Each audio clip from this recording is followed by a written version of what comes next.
Hello, everyone. Welcome back. Stansell Wealth Planning Podcast. My name is Cody Stansell, certified financial planner, founder, owner of Stansell Wealth Planning. And if you're new here, this is where we go through all the different aspects that affect your finances. So investments, taxes, estate planning, how to pay off your debt. Are we on track for retirement? We just recorded one about Medicare. We're going to record one about Social Security. So everything that you can think of. I appreciate you joining, whether you are listening, whether you are watching on YouTube. Thank you for being here. Send this to a friend. Send this to a coworker, a family member, whoever it may be. Today's episode, I'm really excited about. One of my favorite topics, a brokerage investment account. Okay, a brokerage account is what we call it. I will probably say the word brokerage 50 times in this podcast. So hang with me here. But just the power and the flexibility that a brokerage account has, and we'll go over those benefits. So first off, we'll dive right in. A brokerage account, what is it? It's an overlooked and often misunderstood part of investing. The simplest way that I can define a brokerage account is a what's next account, right? It's a what's next aspect in your investing journey. And if you're listening to this podcast, I put it in air quotes of what's next. It offers the most flexibility for spending, and there's no rules or hangups from the IRS to invest, right? So a lot of times your retirement accounts, your 401k, your IRA, which I'm a huge fan of, but they have income limits. They have a maximum that you can put in every single year. So there's bells and whistles and there's hangups of how much you can invest in those accounts. Not with a brokerage account, okay? There are no income limits. I know a lot of you out there, you make too much, too wealthy. Once again, air quotes here. You're too wealthy to contribute to certain account types, whether it's a Roth IRA, your income is too high for the IRS to allow you to get those tax breaks and invest in those types of accounts. Once again, not the case with an investment account. Okay, so it's a beautiful thing. It's also the simplest way to think of it. I have surplus cash account. That's the account type. So whether it be your existing bank cash is just more than it should be, and I'll walk through that here in a little bit, or maybe your cash flow month to month. You and your spouse just spend about $1,000 less than what comes in, and you just have surplus cash every month. A brokerage account is a great way to utilize that. I'll walk through who a brokerage account is for, some of the bells and whistles. Once again, if you are new here, or maybe if you're not and you've just forgotten, I have a prioritization list of your cash. So when a client comes to me or a prospect comes to me and says, okay, Cody, what should we be doing with our dollar? We sit down and we go over this list, okay? For the details, we have an entirely separate episode on this that I go into way more detail. If you go to YouTube and search Stansell Wealth Podcast, and then it's actually our Season 2, Episode 1, the title is Your 2026 Money Reset. I go through this prioritization list much more in detail. But a quick overview. First thing I want you to do is have a good emergency fund, 3 to 12 months worth of expenses. I go through those details in a different podcast. Second one is have all your consumer debt paid off, credit cards, car loans, basically any debt that's not your mortgage, okay? That's the next thing I want you to do. Once you have a good emergency fund, once you have all your debt paid off, then I want you to save enough for retirement. Once again, if you're listening, I'm using air quotes here, enough for retirement. How much is enough, you ask? As you can imagine, everyone's a little bit different, right? Sit down with an advisor, myself, anyone else, go over your situation and see what's enough for you, right? So that's the third thing. Once you're doing all of those things, then I want you to definitely have enough life insurance, evaluate how much, what kind. Once again, sit down with an advisor.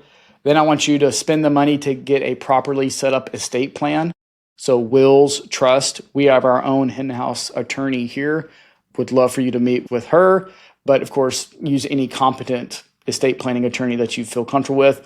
But spend the money to have a good plan and go through your situation for yourself in the future, but also your heirs down the road.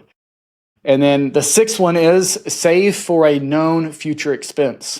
So a known future expense, college for your kids, maybe a house you want to upgrade to in the future. You want to spend this money on something in the future. It's a known expense.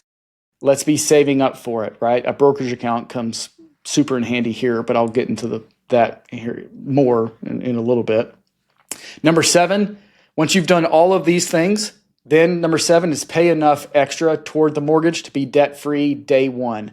I go into this a lot more detail in that episode, the podcast episode that is referred to. It's not necessarily we want to be mortgage-free as soon as possible, but we want you to be mortgage-free the day that you enter retirement. So what monthly amount, what lump sum amount should we be throwing at the mortgage to not have one day one of retirement? Okay, that's number 7. And then the last one, invest surplus cash flow in a brokerage account with whatever's left over each month. Okay, so this episode is mostly on that number 8 of once you've done all of those things, save for retirement, saving for kids' college, paying enough toward your mortgage so you're debt-free day one, you have a good estate plan, you have enough life insurance, all of these different things. Once you get down to number 8, that is the beauty of a brokerage account, okay? So that's what this episode is about. So once again, what is a brokerage account? It is not a retirement account, okay? So it's not a 401k. It is not an IRA, okay? You can invest in similar things. You can invest in stocks, bonds, mutual funds, ETFs, those types of things. But the account type is not a retirement account. Pros and cons there. There is no tax deduction when you add money to a brokerage account, but there is no time limit. You can touch money in a brokerage account tomorrow, next week, 2 months, 20 years from now. There is no timeline, okay? So truly think of it as a savings account, like at a bank, right? A savings account, but you decided to invest that money for potentially more growth, okay? You can invest it conservatively. You can invest it aggressively. You can invest it somewhere in between, right? So just truly think of a savings account that we want to earn potentially more than a savings account is paying, okay? So just like a savings account, there is no limit. You could add $1 million to your savings account tomorrow, right? Just like a brokerage account. You can add $1 million to it tomorrow. There is no annual limit like there is with a 401k or with an IRA. Also, like I referred to earlier, this is how the wealthy invest their money because the wealthy earn too much for an IRA or some of these 401k benefits, some of these other aspects that have an income limit. You earn too much for some of these things, but you could make $10 million a year and still add money to a brokerage account, right? So that's the beauty of it. And just like a savings account, you can touch it whenever you want, like I referred to earlier. So who is a brokerage account for? I will walk through about 5 or 6 examples of what I see every single day where we walk through these types of things. The most common client that I get or prospect that I get that a brokerage account makes sense is a little bit like I referred to earlier. You have surplus balance in your bank savings and you want to invest a portion of it, okay? So we call this an extended emergency fund brokerage account, right? So example I would give, you go through the steps that I alluded to earlier. Maybe you say, Cody, I would like to have 50 grand in my savings account. That's just the amount that makes me feel comfortable and warm and fuzzy and rainy day fund and all of that. But you look up and you have $70,000 in the savings account or $90,000 in your savings account, right? Too much, quote unquote, in your opinion. What can we do with that extra money? I would point you back to the prioritization list. Are you saving enough for retirement? Do you have a good estate plan? All those things. But if you check the box, yes, all the way through, then I'd say, let's open up an extended emergency fund brokerage account, and we can invest it conservatively, right? We don't have to be all stock market up, down, volatile like your 401k or IRA. We can invest it pretty conservatively, potentially earn more than your savings account. History definitely shows that you do, but it's a way to make more than your bank savings is paying you potentially, but you're earning more, but it's still accessible. You're not adding it to a retirement account that you can't touch until you're 60, or you're not buying a rental property that it's tied up to that property now to get any of that money back, you got to sell it, right? So it's very liquid. You can still access it. So that's the most common common scenario that I get from clients is they just have, quote unquote, once again, too much cash in their savings account. They want to do something with it, okay? Second common type that I see from clients is you have an intermediate expense that you're looking to save for, okay? So most of my clients, when they think of their money, they often think of it in two phases, right? It's either short-term, so your checking account, your savings account, bills you got to pay next month, it's short-term money, like they feel secure with a good emergency fund, and rightfully. So they think about their money, it's either short-term money or it's long-term money. Are we saving enough for retirement? Are we doing the things, have a good will, have a good life insurance, all the long-term planning? What a lot of people don't really account for is the intermediate term, right? What's an expense that you'll have in 3 years from now? Is it short term? Not necessarily. Is it long term? Not really either. It's an intermediate. So think of 3 years, 5 years, 10 years. So a great example of that, I have a current client that they know they want to upgrade their home. Okay, they've had multiple kids, they're outgrowing their current home, and so they can sell their current one and buy another one. So they are investing a couple $1,000s every month, saving up in a brokerage account. They want to be earning more than what their savings account is paying them.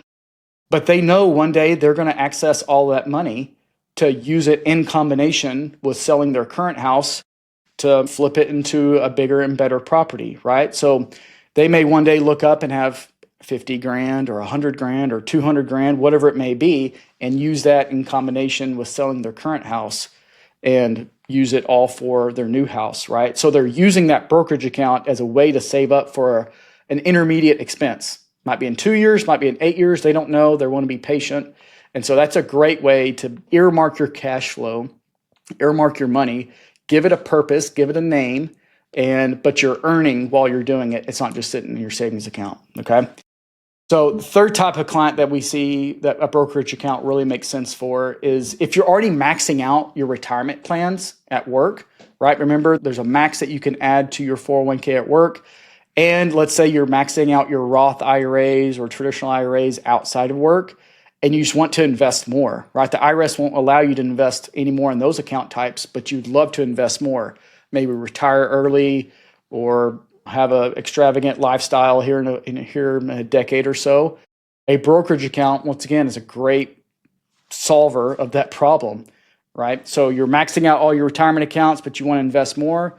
Bing, bang, boom. Once again, you could add $10,000 to a brokerage account. You could add $10 million to a brokerage account. There's no limit there. So that's the third one. Fourth one is you have a big cash event.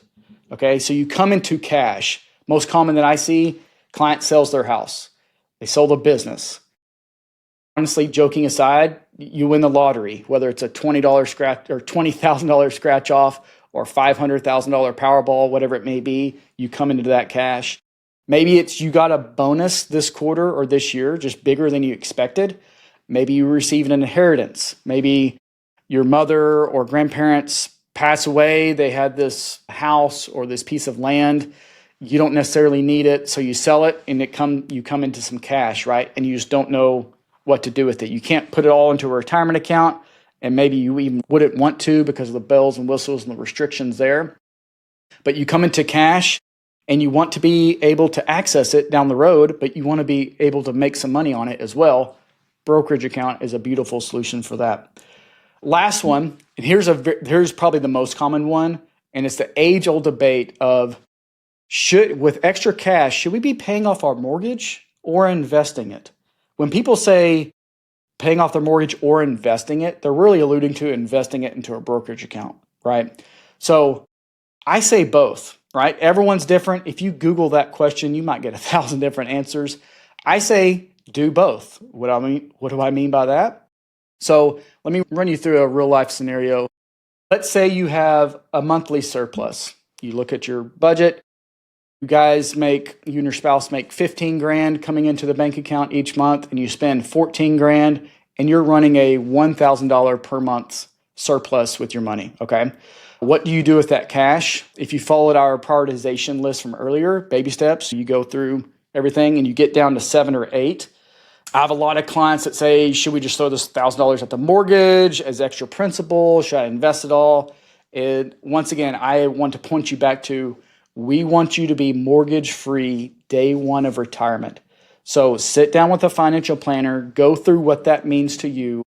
If you are 50 years old and you want to retire by 65, what extra principal payments each month or what lump sum payment each year to your mortgage gets you debt free in those next 15 years. Okay. So sit down with a financial planner. We run the numbers and we determine, hey, if you add $700 to your mortgage payment each month, you will be debt free by the day that you want to retire. Then there's your answer. Do $700 of that money towards your mortgage every month.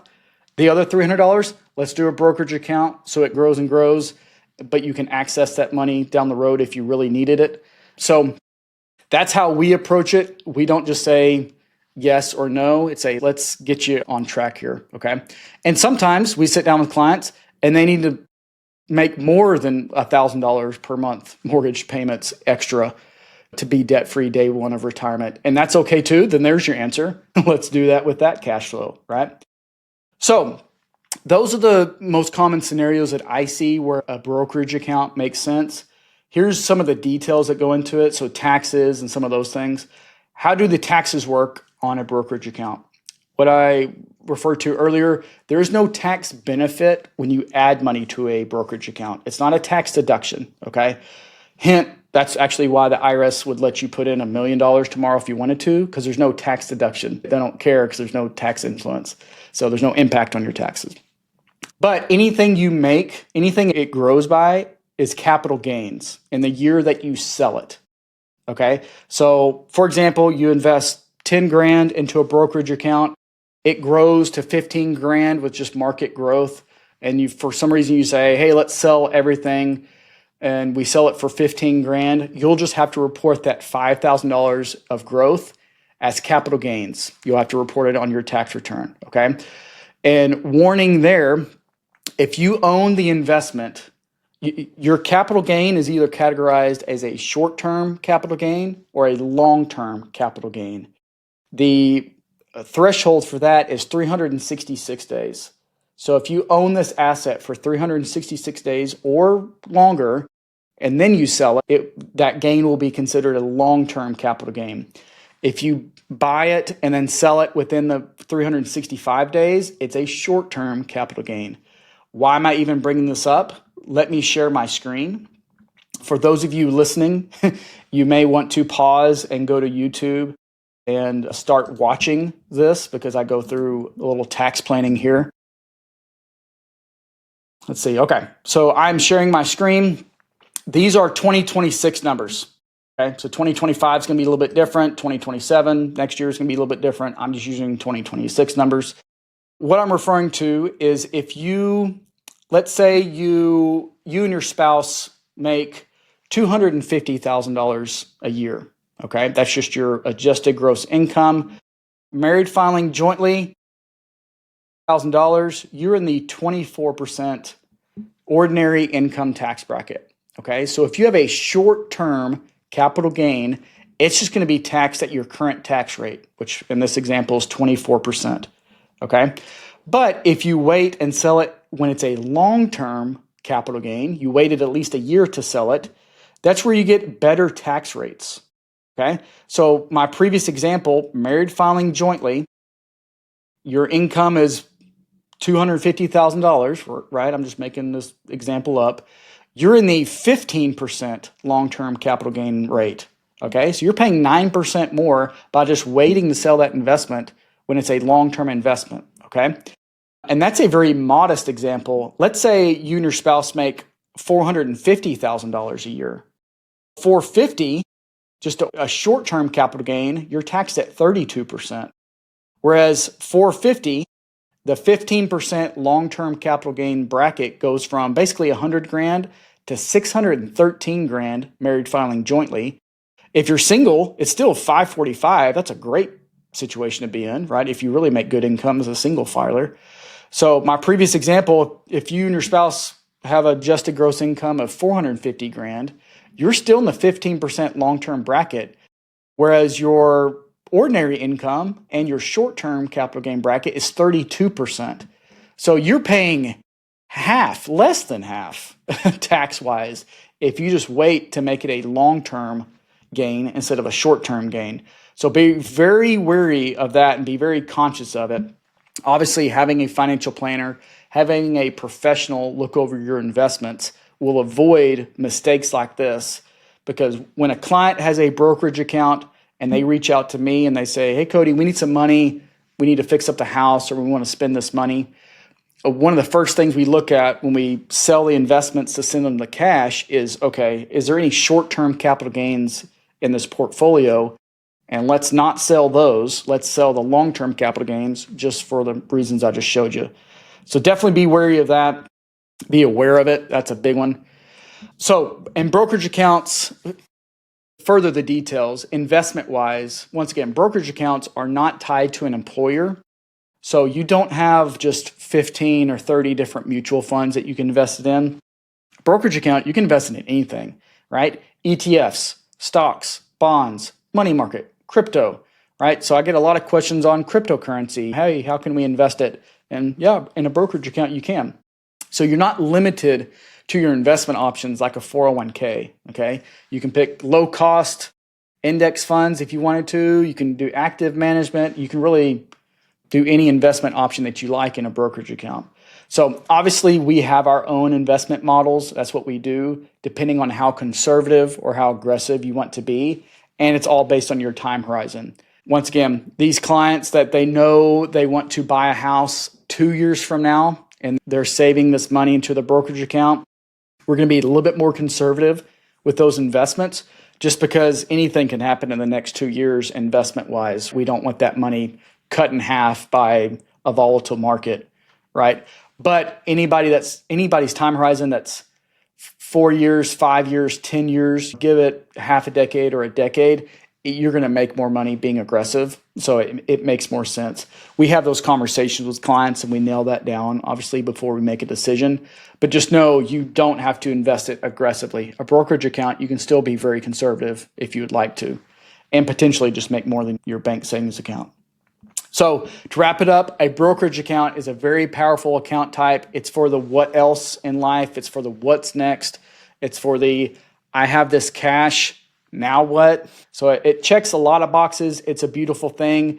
The only downside is there's no tax benefit to add money to the account. There is with a pre-tax or a traditional 401k. And also it's not a Roth IRA to where you get tax-free growth. So those account types definitely have their place. There's definitely benefits to 401ks, IRAs for the tax purposes.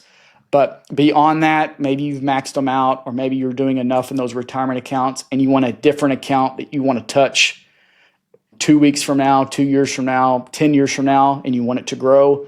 Brokerage account is a wonderful tool for that. So that's all I had today. Thank you so much for joining me. Send this to anybody else, a coworker that's got a bonus, family member is received an inheritance, whatever it may be. Once again, Cody Stansell, Certified Financial Planner. You can find us stansellwealth.com. And my email is cody@stansellwealth.com. Or give us a call, or you can text us. Our office line is a text line as well. 606-2040. Thanks again. God bless you. Thank you for listening to the Stansell Wealth Podcast. This podcast is for informational and educational purposes only. It is general in nature and may not apply to your specific situation. Please consult with a professional before acting on any information shared in this podcast pertaining to financial, investment, legal, or tax advice. The views expressed by Cody and his guests do not necessarily represent those of Charles Schwab, Victory Financial Group, or any other organization.